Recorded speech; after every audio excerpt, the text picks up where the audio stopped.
Hello বন্ধুরা, আজ রান্নার রেসিপি নিয়ে চলে এলাম। আজ এঁচড় বানাবো। এঁচড়টাকে ভেজে নিয়েছি, আলু আর এঁচড়টা, কাঁঠাল।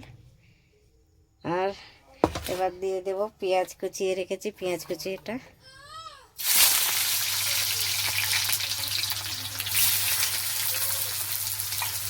পেঁয়াজ কুচানো বেশি লাগবে, তাই পেঁয়াজটাকে একটু ভেজে নেব ভালো করে।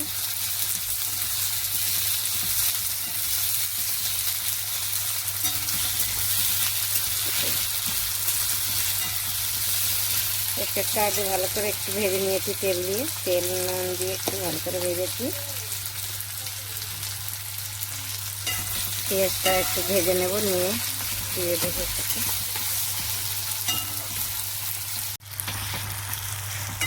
পেঁয়াজটা ভালো করে ভাজা হয়ে গেছে, আদা রসুনটা কেটে রেখেছি, এটা দিয়ে দিচ্ছি সাথে।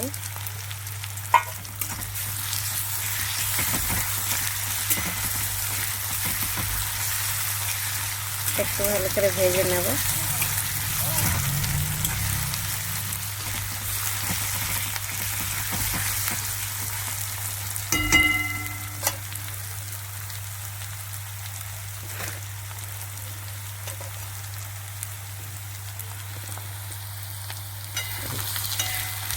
টমেটো কুচিয়ে রেখেছি, এটা দিয়ে দিচ্ছি।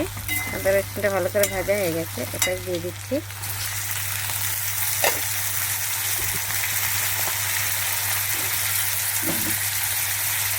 পরিমাণ মতো নুন দিয়ে দিচ্ছি।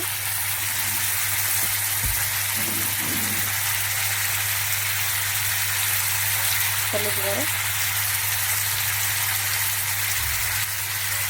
লঙ্কা গুঁড়ো,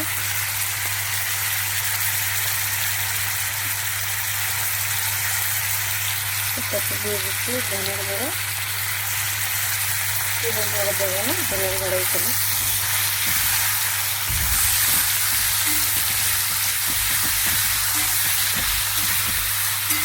ভেজে নেব, নিয়ে সব এটা কাঁঠাল, এঁচড়টা আর আলুটা ভেজে রেখেছি, এটা একসাথেই দিয়ে দেব।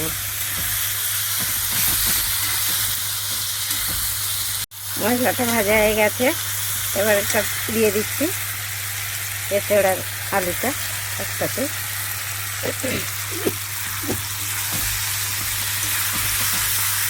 এটাকে একটু কম, গ্যাসটা কম করে দিয়ে রেখে দেবো।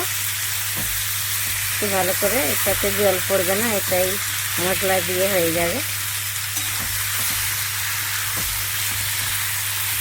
একটু ভালো করে নেড়ে ঢেকে দেবো। হ্যালো বন্ধুরা, আমার এঁচড় হয়ে গেছে, খুব সুন্দর হয়েছে। আপনারাও এমনি করে বানিয়ে খাবেন, খুব ভালো লাগবে। ভালো লাগলে লাইক কমেন্ট শেয়ার করবেন জরুর। Thank you, by.